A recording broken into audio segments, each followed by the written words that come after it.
warahmatullahi wabarakatuh. Perkenalkan, nama saya Rizky Firdarvita dari Prodi PA Internasional dengan NIM J 0002040077. Jadi saya akan menyampaikan tentang hidup damai dengan ikhlas, sabar, dan maaf. Siapa sih yang nggak kenal ikhlas, sabar, dan maaf? Itu kan kata-kata udah familiar banget gitu loh dimanapun. Di sini aku mau jelasin ya. Ikhlas itu adalah kita melakukan sesuatu tanpa nunggu pujian dari orang lain. Ikhlas itu berarti aku ikhlas melakukan ini karena Allah, semuanya karena Allah. Sholat karena Allah, belajar juga karena Allah, berbakti juga karena Allah. Terus kalau sabar juga sabar, kok kita lagi dicaci, dimaki, kita dapat musibah sabar. Maaf, mungkin ada yang nyenggol kita, kita harus maafin gitu kan. Terus juga niat itu sangat mempengaruhi ya. Niat yang ikhlas itu bakal mengantarkan ke perbuatan yang ikhlas selanjutnya. Contoh, aku udah pertama kali gini, masuk pondok gitu kan, niat aja cari ilmu gitu kan, biar derajatnya naik, biar kita tuh makin bisa ngamalin ilmu, kita bisa banyak ilmu yang belum kita tahu dari pondok itu. Ya kita niatin dulu dari awal gitu. Udah niat dari situ, nanti semuanya bakal berjalan lancar insya Allah. Terus orang yang sabar itu enggak cuma lapang dada aja, tapi orang sabar itu pas menghadapi kesulitan dan musibah, dia tuh bakal nanti istiqomah gitu loh. Udah sabar, terus istiqomah, teguh pendirian gitu dalam memperjuangkan kebenaran, dan selalu dinamis dan optimis dalam meraih masa depan. Seperti dalam surat An-Nisa ayat 156, illalladzina tabu aslahu wa tasamu billahi wa ahlasu dinahum lillahi faulaika ma'al mu'minin wa sawfa yu'tillahul mu'minina ajran 'azima, yang artinya kecuali orang-orang yang taubat dan mengadakan perbaikan dan berpegang teguh pada agama Allah dan tulus ikhlas mengerjakan agama mereka karena Allah, maka mereka itu adalah bersama-sama orang yang beriman kelak. Allah akan memberikan kepada orang yang beriman pahala yang besar. Jadi di dalam surat itu tuh kita menjelaskan tentang keikhlasan amal seseorang. Karena ikhlas itu salah satu contoh kita itu diterima amalnya. Terus ayat lagi, surat Al-Baqarah ayat 153, ya ayyuhalladzina amanu ista'inu bis-sabri was-shalah innallaha ma'as-sabirin, yang artinya, wahai orang-orang yang beriman, mohonlah pertolongan kepada Allah dengan sabar dan sholat, sungguh Allah beserta orang-orang yang sabar. Tuh jelasin lagi di Al-Quran tuh sampai beberapa kali dijelaskan tentang sholat dan sabar. Kandungan dalam ayat itu tuh ada gini tentang orang-orang yang sabar. Sungguhnya Allah itu bersama orang-orang yang sabar. Sabar itu merupakan pengendali hati untuk selalu istiqomah dalam berbuat baik.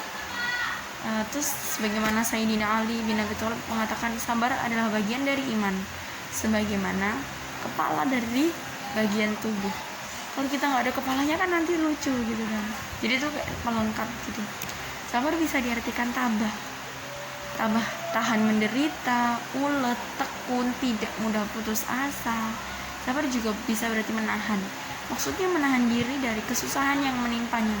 Contoh, aku abis itu ada kecelakaan, ya udah sabar, dengan sakit itu sabar, kita tuh selalu sama Allah. Mungkin Allah itu mau menghapusin dosa kita, ya udah gak usah banyak ngeluh gitu, jalanin aja gitu. Semua itu udah digarisin sesuai dengan kemampuannya, dan kita tugasnya buat sabar, nerima seperti itu. Terus juga sabar juga menahan, selain menahan diri dari kesusahan, dia juga harus menahan lisan dan anggota badan dari perkataan dan perbuatan yang tidak baik. Jadi contoh, kita disakitin, ya nggak bisa dong kita harus ngelontarin kata-kata jelek, nggak usah. Kita diam aja, maafkan, sabar gitu. Nggak perlu kejelekan dibalas kejelekan. Terus juga perilaku sabar sebagai penghayatan dan pengamalan dalam surat Al-Baqarah yang aku bacain tadi. Yang pertama, bisa diwujudkan dalam kehidupan sehari-hari. Yang pertama, sabar dalam menjalankan perintah. Pertama, sholat mungkin ya kita sholat pada waktunya gitu loh, sabar ya, emang itu tuh udah ditetapin waktunya dan ya kita harus tepat waktunya gitu loh. Mungkin ada pekerjaan ya ditinggal dulu gitu kan. Terus juga kalau cowok kan juga harus berjamaah, ya udah saat itu silakan berjamaah ke masjid. Terus juga saat orang tua manggil ya jangan bilang gitu, nanti jangan, langsung aja datang sewaktu mereka butuh apa, kita harus nurut. Terus yang kedua, sabar menjauhi maksiat atau larangan. Contoh, kita masuk sekolah, teman kita ada yang ngajak kita bolos, ya kita jangan ikut gitu loh. Kan kita tahu itu adalah suatu kejelekan, kita ingetin aja, kalau nggak mau ya udah, tapi kita jangan sampai ikut. Itu namanya kita istiqomah. Terus juga nggak cepat marah gitu, gini, sebel banget sih dia tuh nggak di chat, nggak balas gitu kan. Kan kita nggak tahu, mungkin dia lagi sibuk, dia lagi ada acara, dia lagi gak pegang HP, dia lagi gak punya kuota, ataupun yang lain, dia lagi sakit, seperti itu. Terus yang ketiga, surat Al-Imran ayat 134, alladzina yunfiquna fis sarra'i wad dharra'i wal kadhimina al-ghaidh wal 'afina 'anil nas wallahu yuhibbul muhsinin, yang artinya itu orang-orang yang menafkahkan hartanya baik di waktu luang maupun sengit, dan orang-orang yang menahan amarahnya dan memaafkan kesalahan orang. Allah menyukai orang-orang yang berbuat kebajikan. Kandungan dalam surat Al-Imran itu adalah ciri-ciri orang yang bertakwa, yaitu selalu memaafkan orang lain. Rasulullah juga menganjurkan kepada kita untuk saling memaafkan dan meminta maaf. Jadi kalau kita mau minta maaf yang gak usah nunggu salah. Mungkin kita nggak ngelukain hatinya, tapi kita maaf ya, mungkin kalau nanti ada yang salah, jadi kita nggak antisipasi duluan, itu nanti kita minta maaf. Tapi kalau kita maafkan ya berarti dia udah salah sama kita, kalau nggak dia nggak sengaja sama kita maafkan, itu bedanya. Terus juga dari Aisyah, dari Anas berkata, Rasulullah SAW bersabda, sambunglah tali silaturahmi kepada orang yang telah memutuskanmu dan maafkanlah orang-orang yang telah mendolimimu. Maaf dan sabar itu diulang-ulang dimanapun, di hadis, di Quran dan sebagainya. Terus juga pemaaf berarti orang yang rela memberi maaf kepada orang lain. Sikap pemaaf berarti sikap suka memaafkan kesalahan orang lain tanpa sedikit pun ada rasa benci dan keinginan untuk membalasnya. Jadi contoh, pemaaf itu bukan berarti aku minta maaf dong, iya aku maafin, tapi kamu tuh masih dendam mau balas, masih ada rasa gini, sebel banget sih kemarin aku ditendang, sebel banget sih gitu. Nggak bisa kayak gitu, itu namanya belum menjadi pemaaf, belum ikhlas juga, seperti itu. Terus juga dalam bahasa Arab sikap pemaaf itu disebut al-afu, yang juga berarti artinya bertambah atau berlebih, atau penghapusan, ampun, atau anugerah. Perilaku pemaaf sebagai penghayatan dan pengamalan dalam surat Al-Imran ayat 134 yang saya bacakan tadi bisa dilakukan dalam kehidupan sehari-hari. Yang pertama, memberikan maaf dengan ikhlas kepada orang yang minta maaf. Maaf dong, iya, tapi kamu tuh dalam hati juga nggak boleh dendam dan nggak boleh ada rasa pengen balas. Udah ikhlas aja, udah selesai gitu kan.